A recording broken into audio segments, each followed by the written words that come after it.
and welcome to the Daily Space Weather. Congratulations on realizing our channel exists. We're looking at the sun here in multiple wavelengths. Why? Because it's great at showing all kinds of features.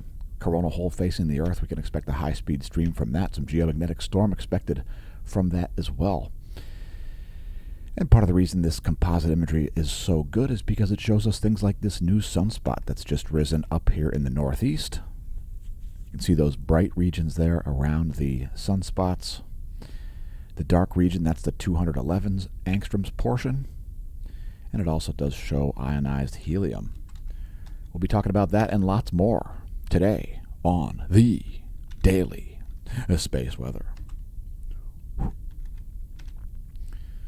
So here's our SDO intensity gram. And this sunspot group down here is going to get a name today. We'll show close-ups of that a little later in the video. Again, a new sunspot just rose up here. So far, it's only alpha class. You'll be able to see that a little bit better in the colorized magnetogram imagery, I think. That SDO colorized magnetogram is from yesterday and today. So just the month of September so far, which, by the way, is the most geomagnetically active month of the year. Next, we'll look at volcanoes. A brief rundown here of what's been erupting. It includes Shiveluch, now exploding on the Kamchatka Peninsula, producing a 15,000-foot ash plume. Chikaratsky, which is south of there on Paramushir Island, also exploding, flight level 120 from Chikaratsky. Semeru exploding. 14,000-foot ash column over Indonesia. That's on the Isle of East Java. Dakono, flight level 070. 7,000-foot ash plume from Dakono. Now headed down to Central America, we see Sangay and Ecuador. Sangay and Ecuador and Revenador both exploding there. Flight level 200, 20,000-foot ash plume from Sangay, 15,000-foot ash plume from Ecuador. And Sabancaya, 26,000-foot ash column over Peru as Sabancaya explodes. Please do not pole vault the caldera. Leave your vault pole at home if you're visiting a volcano. Looking at seismicity here over the past 90 days, it's pretty much an earthquake drought here. Only 1.7 magnitude quake there on the 90-day bar graph. No major quakes over the past 24 hours. The largest was only a 5.2, a number of quakes there around the Ring of Fire. Looks like a quake or two in Texas also happened. And some quakes in the Caribbean. This is the largest, I think, this 5.2 near Timor-Leste. That was at depth over 150 kilometers depth.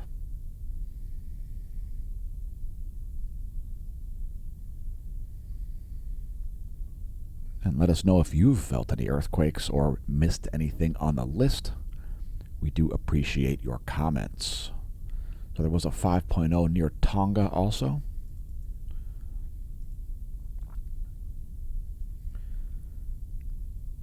And a 5.1 in the northeastern Indian Ocean. And let's get back to space. A frontier. These are the voyages of 171 angstroms from the SDO. Again, new sunspot rising over here. Coronal mass ejection showing up as forecast between early and midday today on September 2nd. So it's a little glancing blow. It's a pretty minor thing. It doesn't seem to have really caused very much geomagnetic activity at all. This is ionized helium. And that would be the last 24 hours from SDO. Radio flux now at 116 solar flux units. And there's the 1 year graph to put that in context. It's this black line. And for you new viewers, the 10.7 centimeter radio flux is directly proportional to the sunspot number. You can see each major spike here in sunspots accompanied by a major spike in the radio flux. It's been monitored since 1947 when some Canadian radio operators discovered the 10.7 centimeter radio flux. Now, NOAA forecasting some geomagnetic storm conditions. That would be for on Sunday. Sunday late in the day, expecting a KP6. Some geomagnetic storms early in the morning. So Sunday is expected to be a geomagnetically stormy day. From a coronal hole high-speed stream, we have a very well-defined coronal hole that we'll get into here momentarily. Sending some protons our way, some high-speed coronal hole winds. Next, we'll take a look at the Earth geospace here. Here's the last 4 hours of magnetohydrodynamic pressure.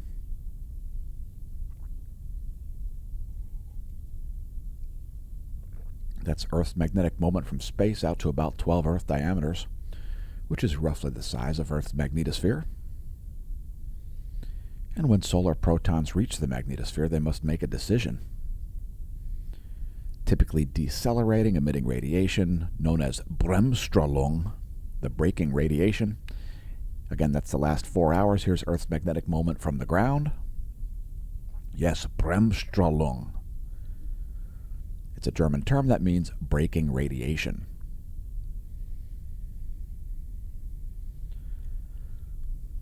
So no major activity here going on geomagnetically speaking. Things remaining here pretty calm despite the coronal mass ejection strike.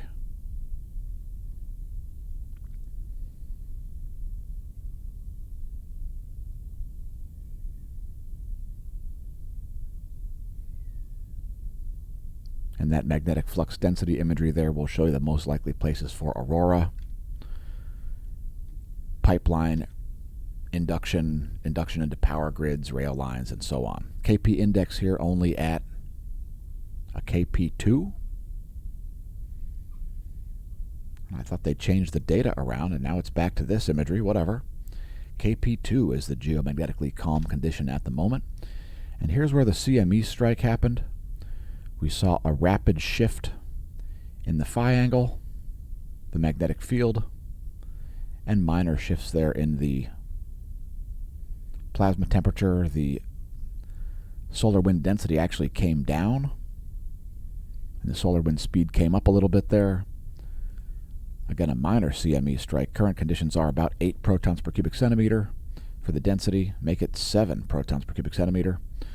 Solar wind speed here, 425 kilometers per second.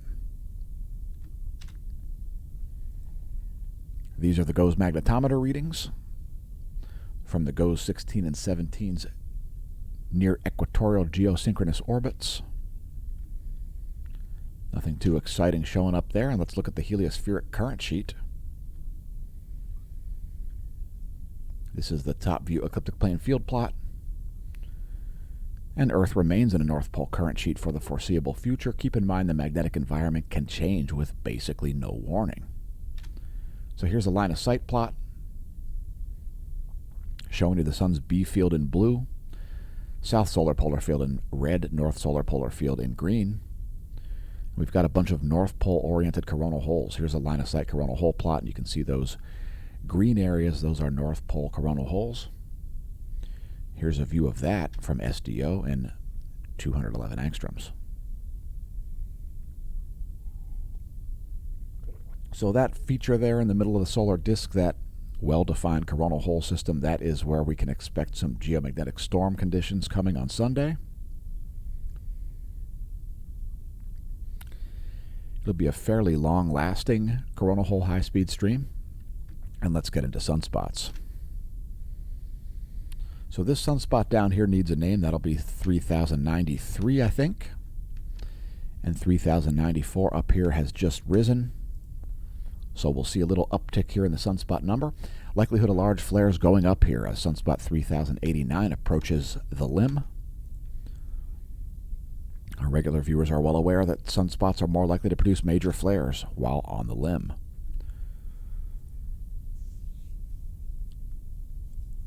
Here's the SDO continuum for the last 24 hours. And we're going to zoom in on the southern hemisphere. This is the SDO magnetogram. And this sunspot down here has certainly grown. You can see the magnetic fields.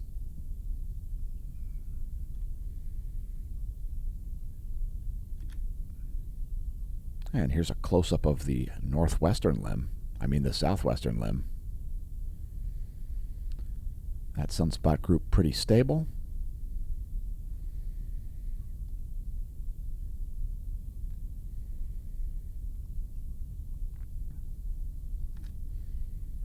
And here we've got it in 171 angstroms as well.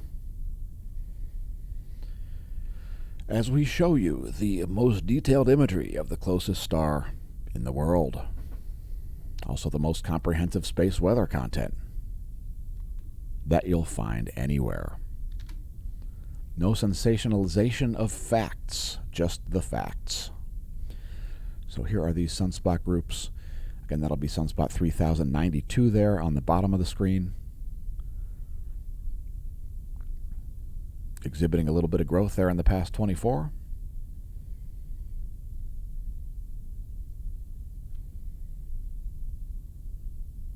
And we do have that in 171 angstroms as well. So the likelihood of solar flares here is continuing to rise with new sunspots and with the setting of that group in the southwestern limb.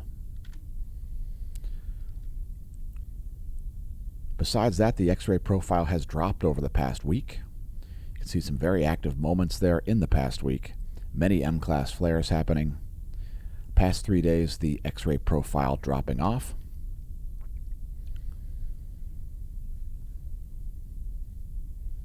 And we may see that rise back up again with more sunspots and large sunspots setting.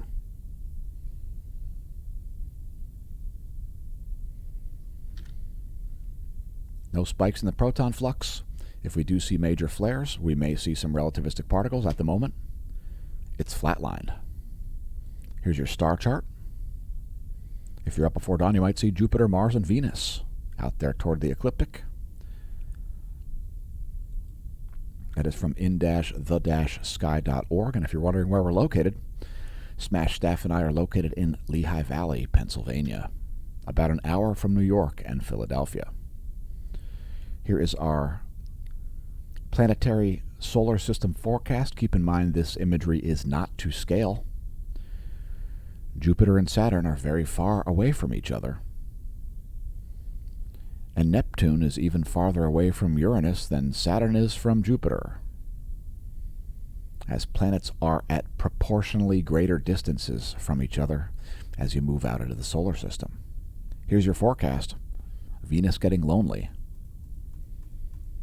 Here's where things will be in a week. We'll be about 8 days. We are about 8 days from a full moon, it looks like.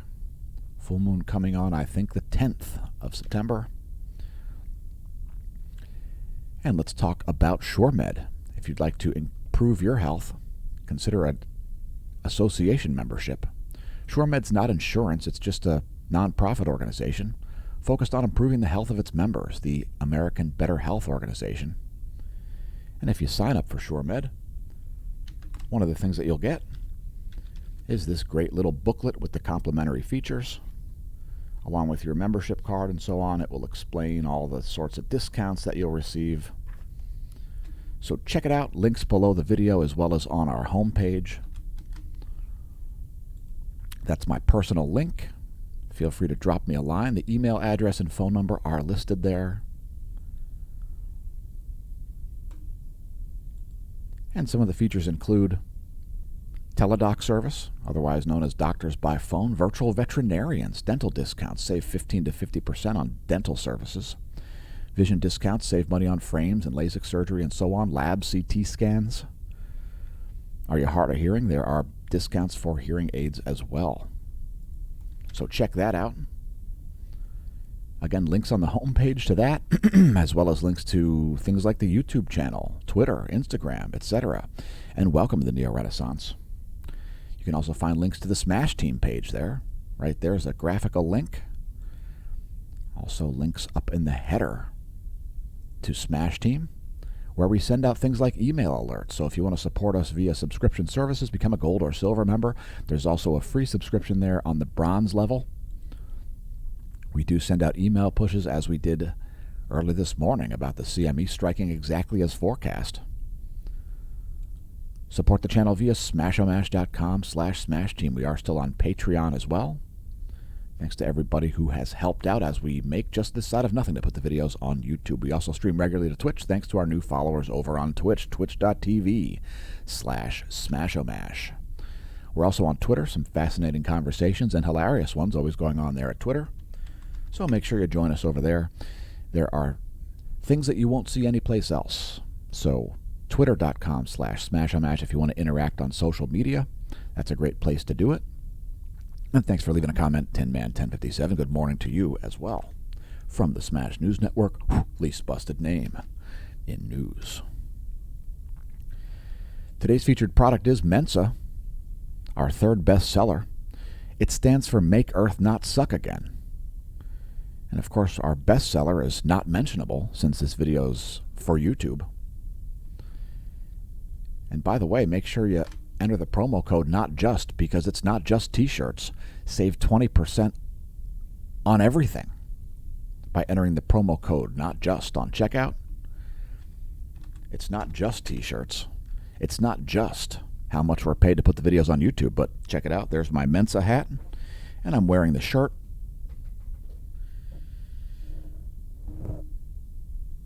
The shirt which shall not be mentioned, although it's not controversial in any way.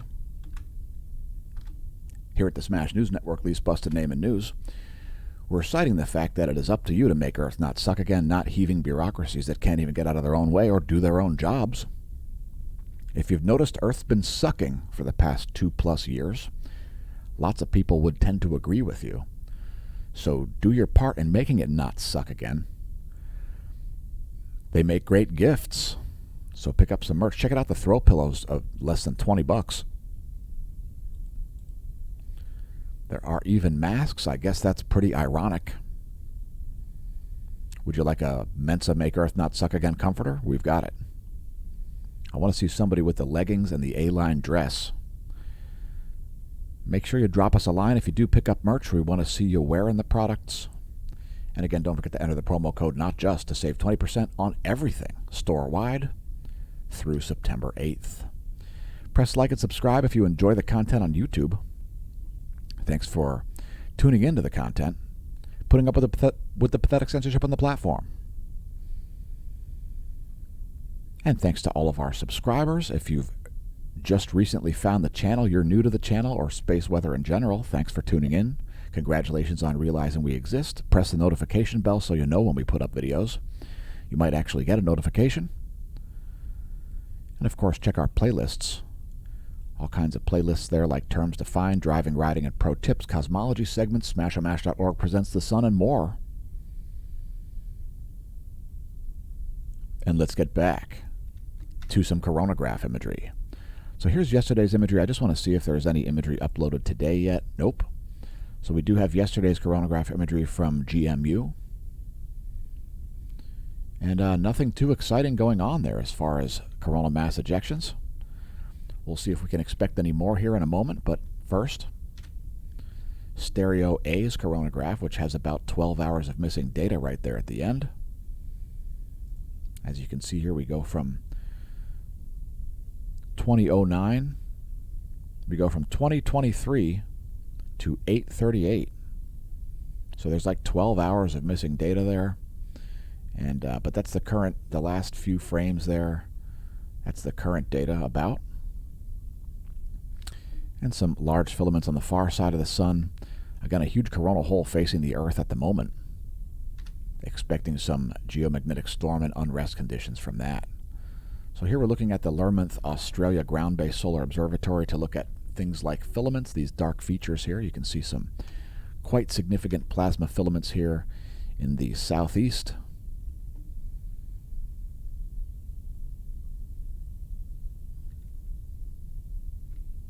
And let's continue on to show the latest imagery from the GO 16 SUVI. This is usually what we stream when we do all day long streams on Twitch.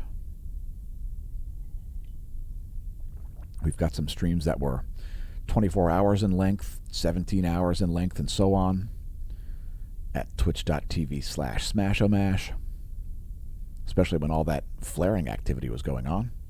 Huge filament a prominence up here in the northeast.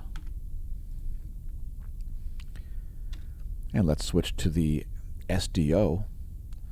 That is the last 24 hours. And that is 2 species of ionized iron there, 131 plus 335 angstroms.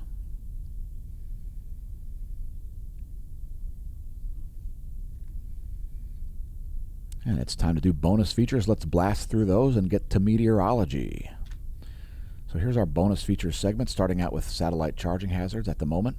Just some minor surface charging hazards there around Mexico and the Central Pacific. Here's the GOES electron flux, which is sort of in a low to moderate range. Nothing too exciting going on there. And NOAA expecting a big uptick here in the coming days. I'm not so sure about that. We'll have to keep an eye on it. Coronal hole wind streams often are accompanied by a very low electron flux. There's the 1-year chart of the relativistic electrons to put it in context. That is the greater than 2 mega electron volt electron fluence. Next thing we're looking at here is the F ionosphere layer. And in many ways, it's the bridge between Earth and space. Thanks for tuning into the Smash News Network, the bridge between space weather and your screen. And here's the F layer of the ionosphere in vibrational frequency, courtesy Australian Government Bureau Meteorology.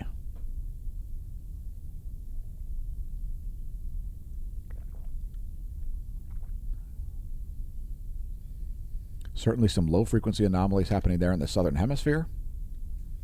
Here's the anomalygram. Some rapid swings there, it looks like. High frequency anomalies shown in blue, low frequency anomalies shown in red. We'll let it play through one more time.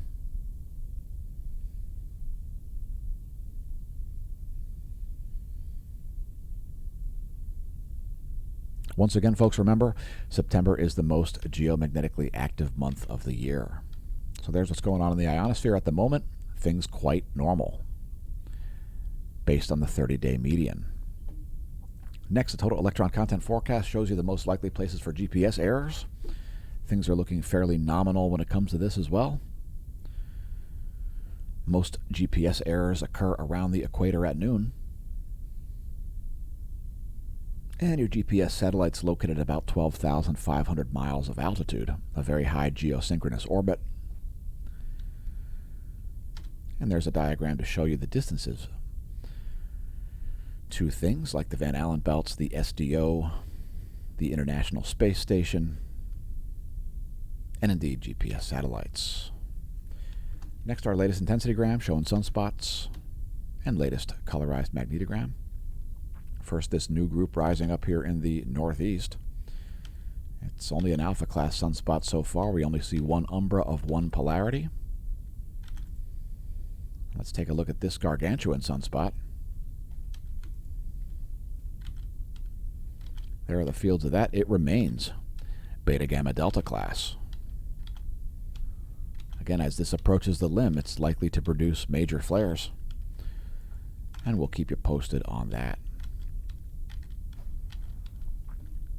This new group down here, that's beta gamma class for sure. Some leading South Pole umbrae there.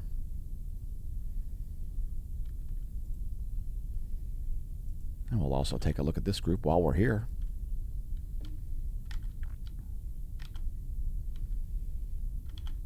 And that is alpha class, it looks like. No, it's just becoming beta class, I think. No, I think it's only alpha class. I only see South Pole umbrae there. That's an alpha class sunspot, which makes it a little less likely to produce solar flares. So here we'll bring up one more series of images from SDO. That's yesterday plus today. And that's colorized magnetogram plus 171 angstroms.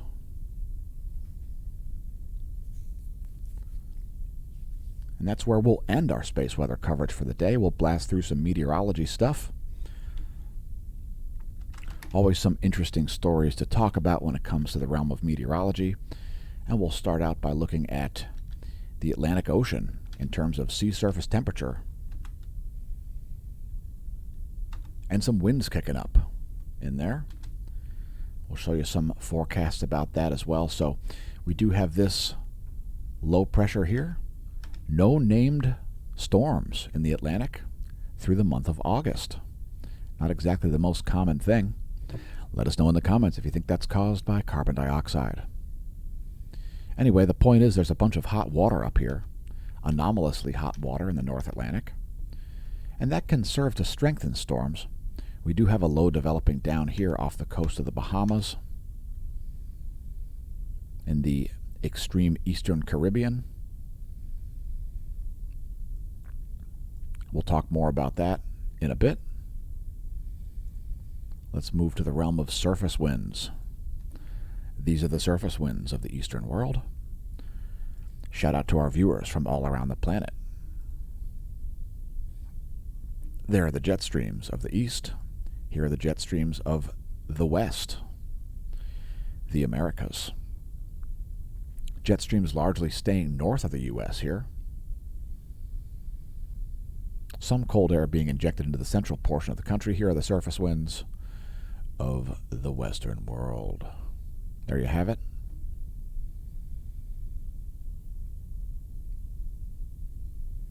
Let's zoom in briefly here just to check and see what the winds are.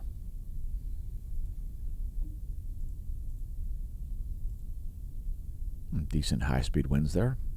Approaching 60 miles an hour sustained. I think it may have intensified a little bit since we did show prep.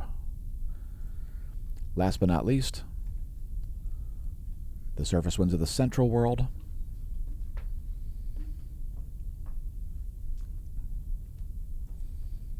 And here are the jet streams.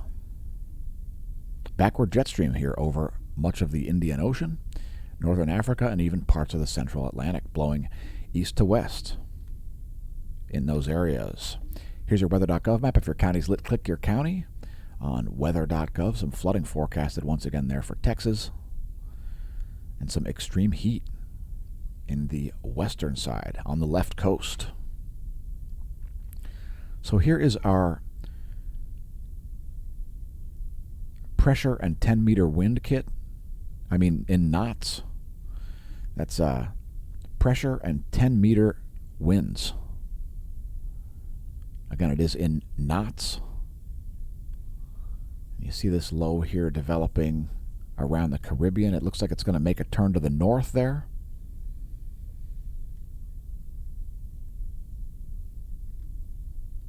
So that might turn into something. We'll have to keep an eye on that, but it looks like it's not going to really do very much.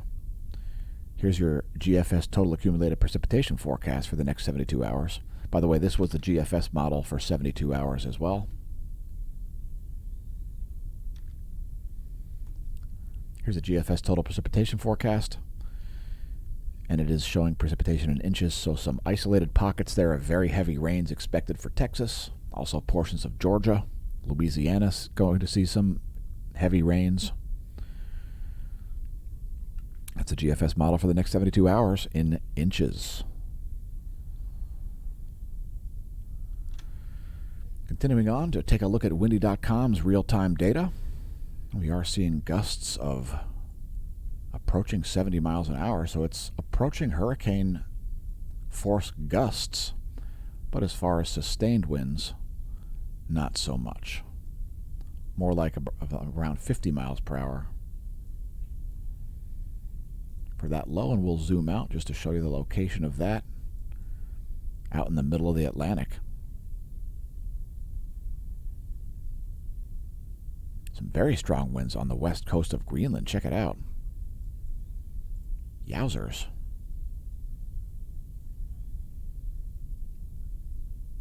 It's just as windy there as it is in that Atlantic low.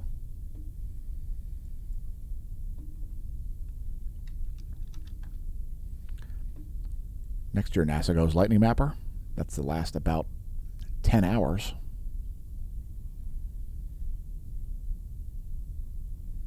I'm seeing some anomalies showing up there once again. probably caused by satellite charging hazards. And here's a real-time lightning map. Wow, lots of lightning there on the real-time lightning map.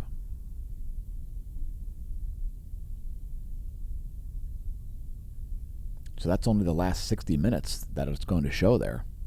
The last hour has been quite heavy in terms of lightning here. So some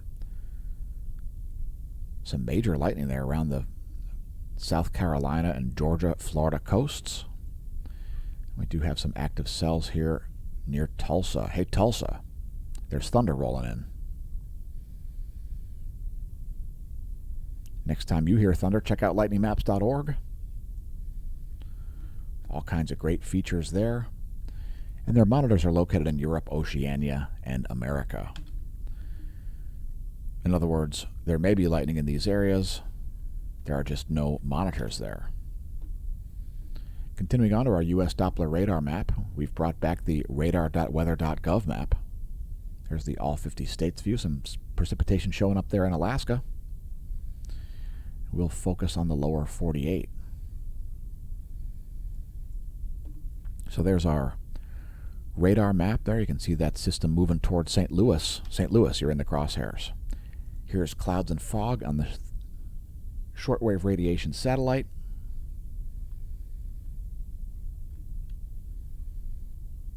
And here's the water vapor map.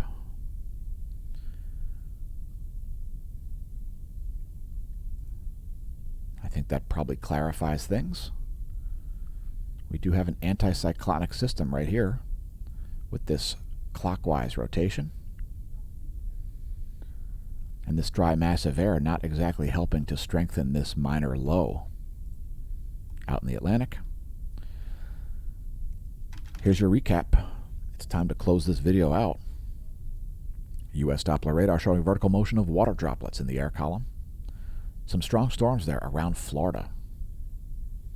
Some scattered showers across Texas. Here is your shortwave radiation map showing clouds and fog from the satellite perspective. And there is water vapor. Lots of convection happening there off the coast of the Florida Panhandle. Some hot water leading to some turbulent conditions in the skies. Thanks for tuning in. Thanks for turning your eye upward and stargazing with us. Don't forget to Mensa, make Earth not suck again. I've been your host, Dan, a.k.a. Smash-a-Mash, and may that solar wind be at your back.